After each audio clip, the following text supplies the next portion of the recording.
Story, please go to our website 9msn.com.au/Sunday and follow the links to the email address.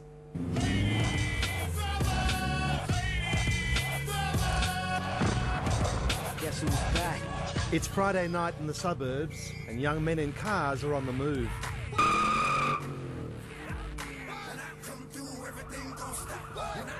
It's what Aussie boys do. Whether it's in tricked-up cars or street rods like these, the aim is always the same. Go cruising, girls, this is that, having fun. Really it is having fun, going out there and doing your thing. To Shadi, his car reflects his individuality, his personal style. It's an Aussie birthright, even if the heritage is Lebanese. You got to read the number plate too. What's the number plate? Check it out. It's why be cut for. It's for the haters out there. You find you come up against a few haters now and again? Yeah, a lot. Yeah? Yeah. What do they want to do to you? Well, they just give me dirties. Some people want to scratch the car, damage the car. Here on the streets of Bankstown in southwest Sydney, they seem as diverse as the fashions they choose and the cars they drive. But change the setting and mainstream Australia's perception of these men drastically alters. In the crowd at Lakemba Mosque, they take on a uniformity that's deeply troubling to many. These are images that strike fear. As Muslims, their first allegiance seems to be to a foreign and dangerous religion. We doubt their nationalism. Unable to assimilate, they are condemned to limbo, lost between two cultures at war. They're reaching out. They're reaching out. They want to be part of mainstream Australia, but nobody lets them. That's the problem. They're not allowed to. We want to be part of mainstream Australia, but they're telling us to get lost. You're not welcome. I don't feel lost at all, you know. I was born in Australia, I was raised in Australia, and I'll never leave Australia, so that makes me an Australian, you know. And if someone asks me, oh, you know, what nationality, I'm Australian Lebanese. I'm not Lebanese Australian.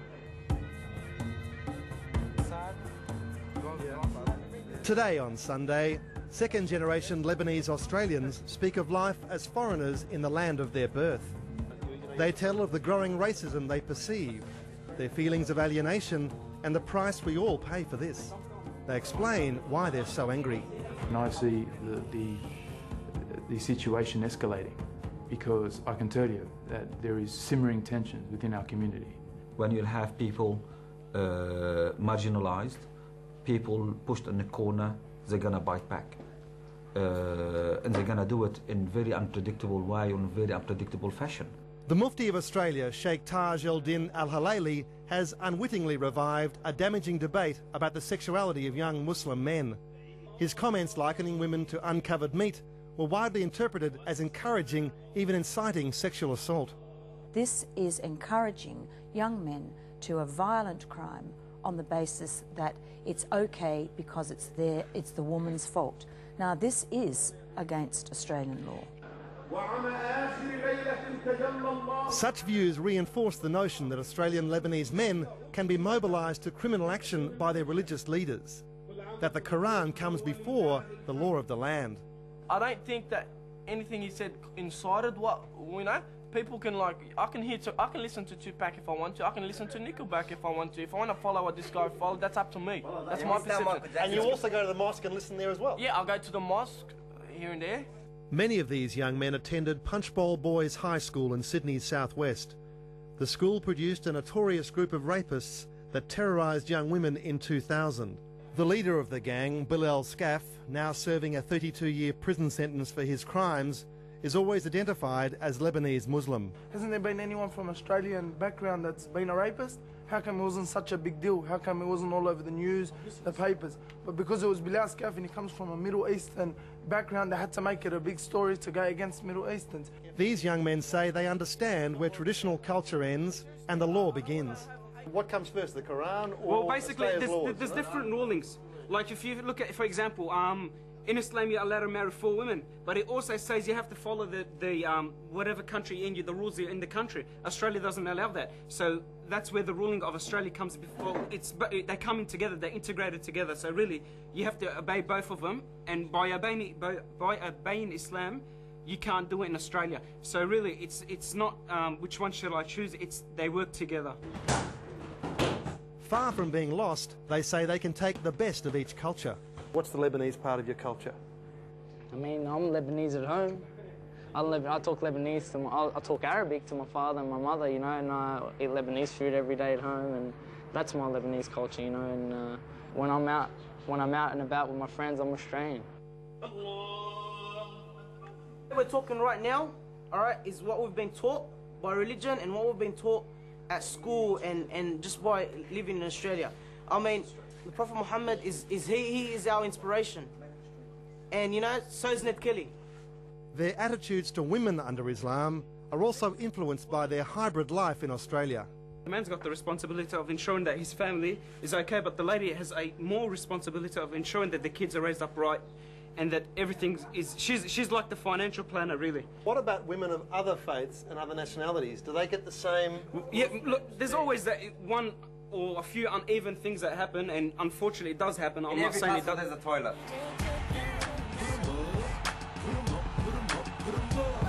And if you dwell in the toilet, you'll always have the best view of the sewer. The media's fascination with the ethnicity and faith of Bilal Scaff's gang has created a stereotype that Arabic men have a propensity for rape. But out here, police say there is no evidence of that. It's a fantasy not supported by the crime figures. No, we don't. It's not indicative at all. As I said earlier, a major problem here is robbery, which we are tackling. And the Arabic community is not overrepresented in our crime figures here at all. Detective Chief Inspector Lindsay Rogerson is a senior officer in the Campsie region, which has Sydney's highest concentration of Arabic speakers. This area has a long-standing reputation for gang violence, but again, the crime stats don't bear it out. So what's happened to this gang violence? There's these no-go zones. I hear you can't walk around the streets here at night. That's not true whatsoever. I come here most nights to get my dinner, and it's quite safe to walk down the street, and we enjoy a good relationship with the shopkeepers here. Yeah. Do you feel sorry in a sense for these people that they have become a bit of a scapegoat in the media and even for politicians? I feel anyone that's been overrepresented and falsely overrepresented in the media, I feel sorry for them. And what about domestic violence? The Arabic community and other communities are very positive towards stamping out domestic violence, and again, they're not overrepresented in our crime figures here, especially they're not overrepresented in domestic violence whatsoever. So Arab men bashing their wives or other women is not an issue out here in Campsie? No, it's not.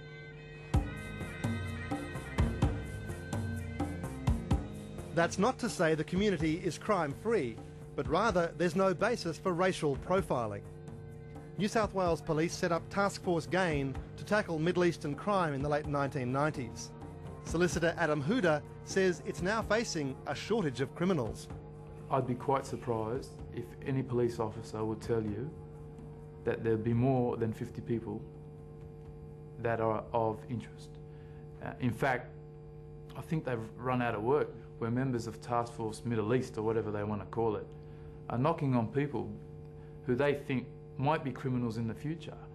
I mean, this is the levels that we stoop to. Local police say that even a figure of 50 may be overstating the problem.